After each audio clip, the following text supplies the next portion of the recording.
We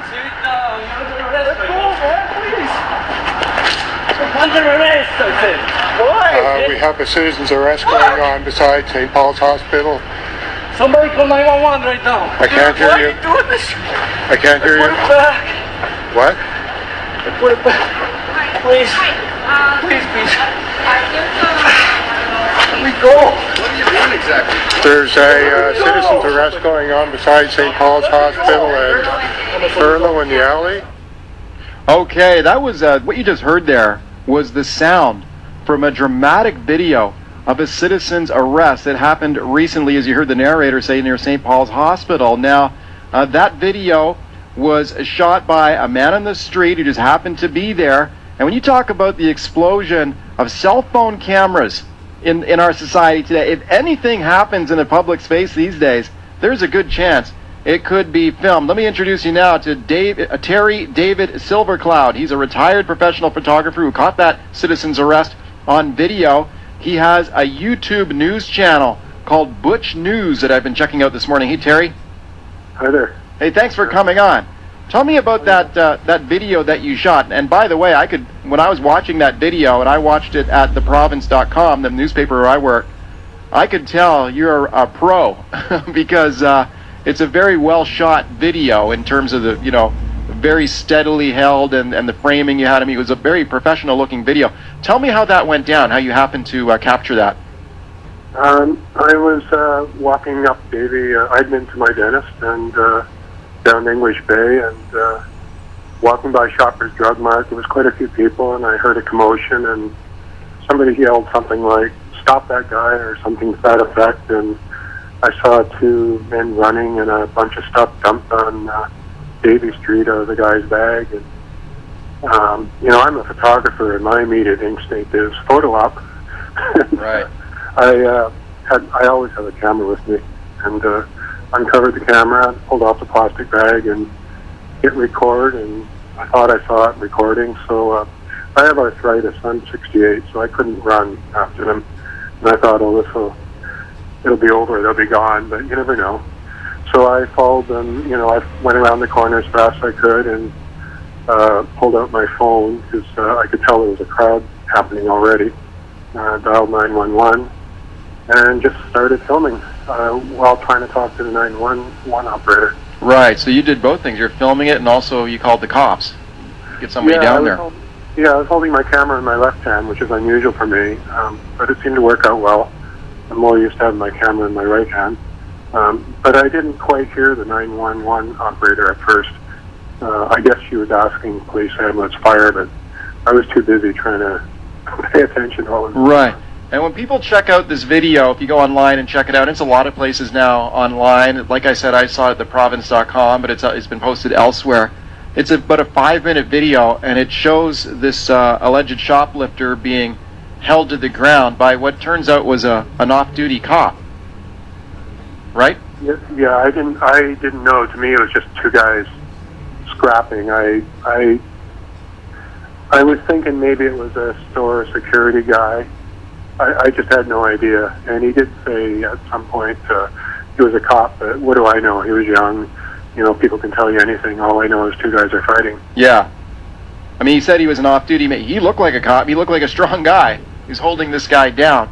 And he had good moves. I could tell right away. He had, he took him down with a classic judo move right off the bat. Right. Yeah, he did. I mean, he was really keeping this guy immobile until police arrived. Now, Terry, you're a retired photographer, but obviously this is your passion, and I've been checking out your YouTube channel. You've got a lot of videos on there. What drives you to take these sort of street-level videos? Well, a couple of reasons. I'm addicted to photography, and I was a still photographer, a studio photographer.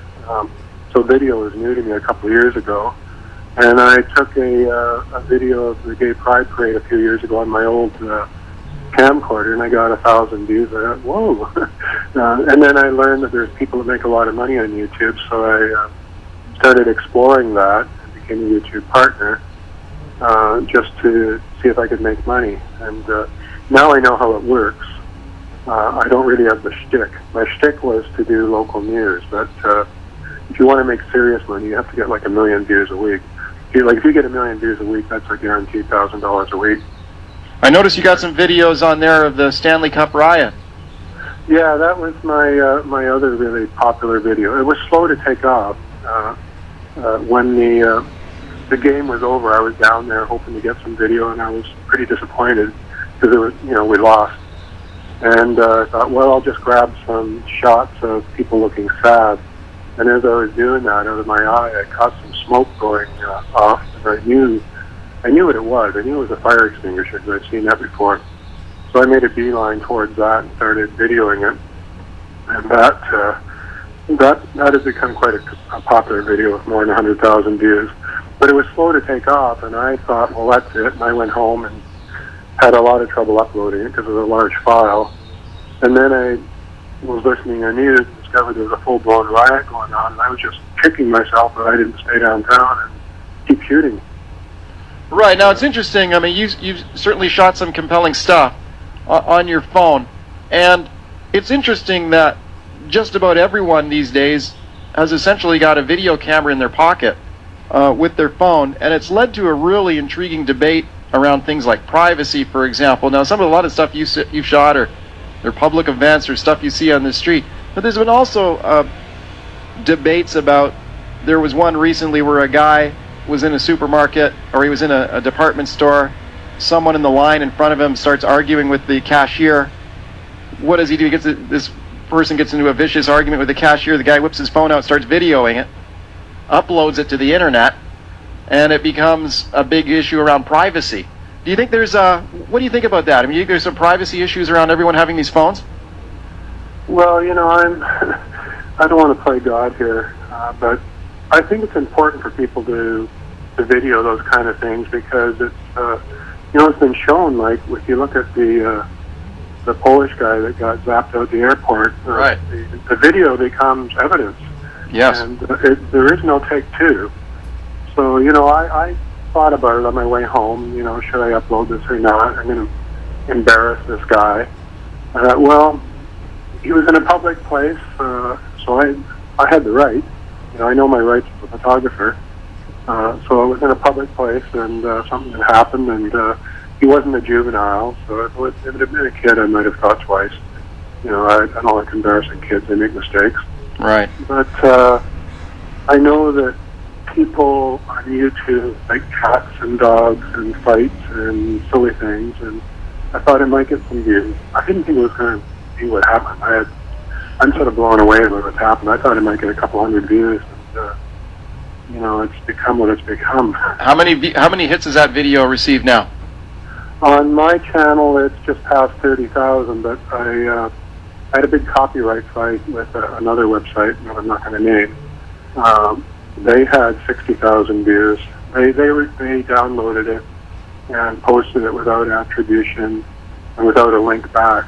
Like when you watch one of my videos, I get a 10th of a cent just because you watched it. So they were stealing money from me, and also I didn't get attribution. So yesterday they changed it. I threatened to sue them, and they've now made a direct link to my video. That's very interesting. When you were filming that, Terry, here's this guy struggling. The guy says he's an off-duty cop taking someone down in a citizen's arrest. The off-duty cop is clearly struggling to control the guy. Did you ever feel any instinct at any point to stop filming and to try and help the guy, or did your instincts as a photographer just kick in and just keep rolling? Well, I was thinking about that, and the operator, the 911 operator, said not to get involved.